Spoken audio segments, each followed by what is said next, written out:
আসসালামু আলাইকুম। আমার চ্যানেলে আপনাদের সকলকে স্বাগত।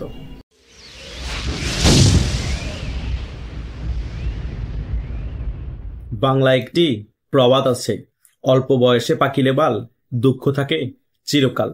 এই সকল টোকাই সমন্বয়কদের অল্প বয়সে বাল পেকে গিয়েছে। এরা 5 আগস্টের পরবর্তী সময় বাংলাদেশের মধ্যে এমন কিছু নাই তারা করে নাই। তারা এমন কোনো রাজনৈতিক দল নাই, তাদের নেতাদের নামে বিভিন্ন ধরনের কটূক্তি তারা করে নাই। এবং বঙ্গবন্ধু থেকে শুরু করে জিয়া রহমান থেকে শুরু করে বাংলাদেশের স্বাধীনতা অর্জনের পিছনে যে সকল নেতারা ভূমিকা রেখেছে, সকল নেতাদেরকে নিয়েই তারা কটূক্তি করেছে এবং সমালোচনা করেছে। এবং তারা ডক্টর ইউনূসের সমর্থন নিয়ে একটি রাজনৈতিক দলও গঠন করেছিল 5 আগস্টের পরবর্তী সময়। সব থেকে বেশি এই এনসিপি নেতাদের মধ্যে, এই টোকাদের মধ্যে গালবাজি করেছে এই সার্ভিস আলম এবং মলম হাসনান।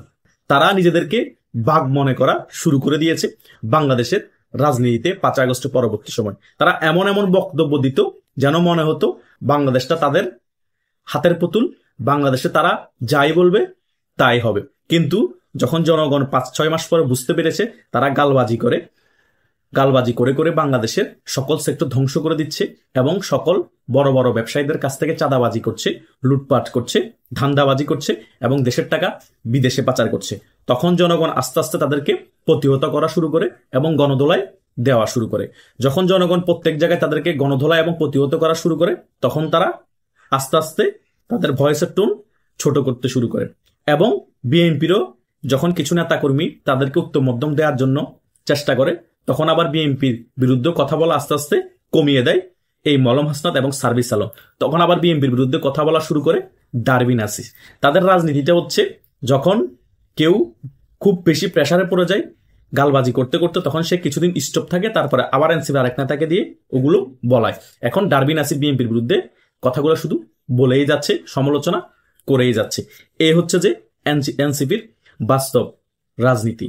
এরা মনে করে বাংলাদেশে নাকি তারা 150-200 আসন পেয়ে যাবে, কিন্তু বাস্তবতা হচ্ছে তারা বাংলাদেশের মধ্যে একটি আসনও পাবে না।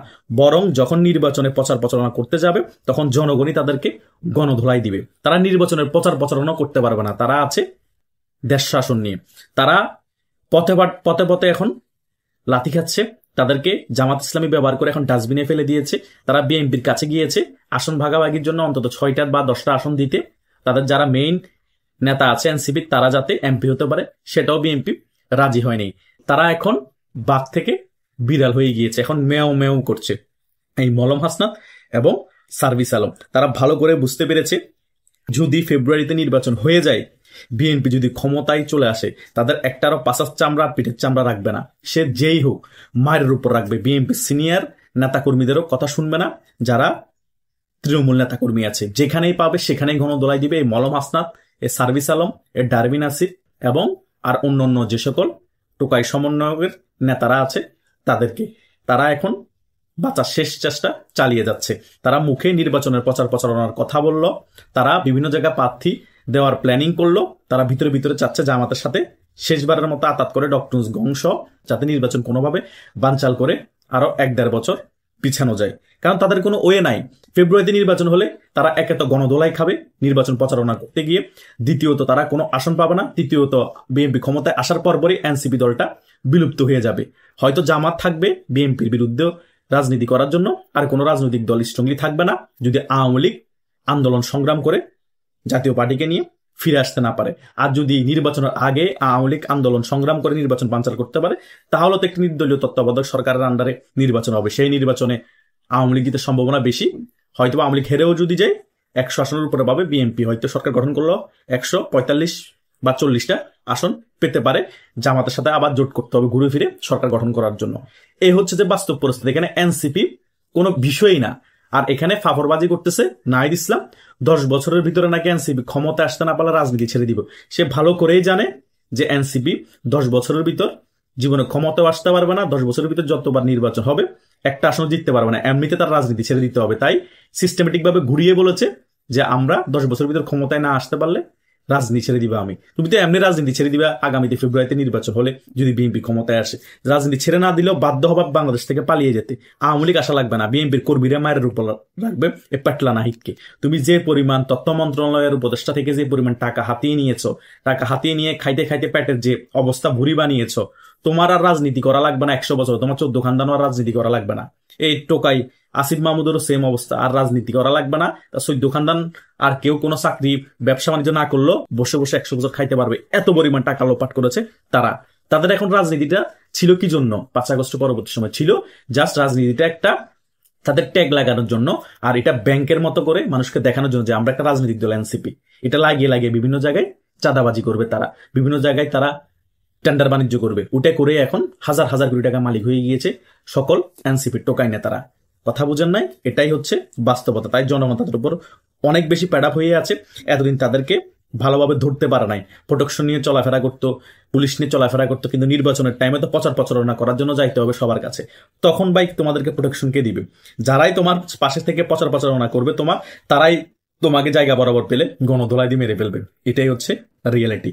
যেরকম তোমরা তোমাদের ফেসবুক আইডির মধ্যে দেখাও হাসনাত হাসনাত স্লোগান দিচ্ছে হাজার হাজার পোলাপাইন, ওগুলোর মধ্যে দেখো 60 থেকে 70% ছাত্রলীগের কিছু ছাত্র দলের টাকা দিছে, আসছে তোমার হাসনাত হাসনাত স্লোগান দিচ্ছে, তোমাকে একলা পেলে জায়গা বরাবর কুপকাত করে দিবে। এটাই। তোমাদের কি পার্সোনাল কোনো কর্মী বাহিনী আছে? আর তা না হলে তোমরা টাকা দিয়ে জামাতের কর্মীদেরকে ভাড়া করে নিয়ে আসছো, জামাত তোমাদেরকে সাপোর্ট করতেছে, কারণ তোমরা নিজেরাই তো ওই পন্থীর। তোমাদের মধ্যে অনেকেই জামাত ইসলামী করতো, শিবির করতো, হয়তোবা এখনো তোমরা শিবির করো, জাস্ট জনগণকে আইওয়াশ করতেছো যে আমাদের একটা রাজনৈতিক দল আছে, আমরা নতুন উদীয়মান শক্তি, সবাই আমাদের সাথে রাজনীতি করেন। পরবর্তীতে যখন তোমরা একটা শক্ত অবস্থানে চলে আসবে, আবার শিবিরের সাথে জোট করবা। শিবির হচ্ছে এ টিম, তোমরা আবার বি টিম, আবার এবি পার্টিও আছে সি টিম, মানে A team B team C team মিলেমিশে তোমরা একাকার, জাস্ট শাখা খুলে রাখছো জনগণকে আইওয়াশ করার জন্য, আলাদা আলাদা কিছু তোমাদের জনসমর্থন আনার জন্য। কারণ শিবিরের যে একটা খারাপ অধ্যায় আছে, তারা রক কেটে দেয়। তারা 1971 সালে তো তখন শিবির ছিল না। 1971 সালের পরবর্তী সময় শিবির হওয়ার পরে শিবিরের নামে যে পরিমাণ খারাপ রেকর্ড এসেছে, এর ফলে জনগণ শিবিরের সাথে ভিড়বে না, এবং সাধারণ যারা ছাত্র আছে তারাও শিবির করতে চাইবে না। তাই তোমাদের মাধ্যমে করে নতুন একটা ছাত্র সংগঠন গড়ে তুলে তোমাদের মাধ্যমে জয় জয়কার করাবে তারা শিবির, এর অবকাঠামো সকল কিছু এখানের মধ্যে ঢুকিয়ে দিয়ে। এটাই হচ্ছে তোমাদের মেইন এজেন্ডা। হয়তোবা তোমাদেরকে জামাত এখন ইউজ করে একটু দূরে সরিয়ে দিয়েছে, কিন্তু ভিতরে ভিতরে তোমাদের অনেকের সাথে জামাত শিবিরের যোগসাজশ আছে। সকলেই তো আর একেবারেই কানেকশন থেকে ছুটে যায়নি, হয়তো কিছু পছন্দ করে না এনসিপির নেতারা শিবিরকে, কিন্তু ভিতরে ভিতরে অনেকে কিন্তু শিবিরের সাথে আতাত রেখেই চলছে। এটাই হচ্ছে বাস্তবতা। যেমন নুরুর সাথে অনেকেই ছিল যখন গণ অধিকার পরিষদ করা হয়েছে, শিবির অন্যান্য দলের সকলে যখন আস্তে আস্তে করে অবস্থান ক্লিয়ার হতে শুরু করে দিয়েছে, নুরুর থেকে ছুটে ছুটে তারা বিভিন্ন জায়গায় চলে গিয়েছে। কেউ শিবিরের ছিল, কেউ তোমরা ছিলা, অনেকেই ছিল। তো এটা হচ্ছে বাস্তবতা।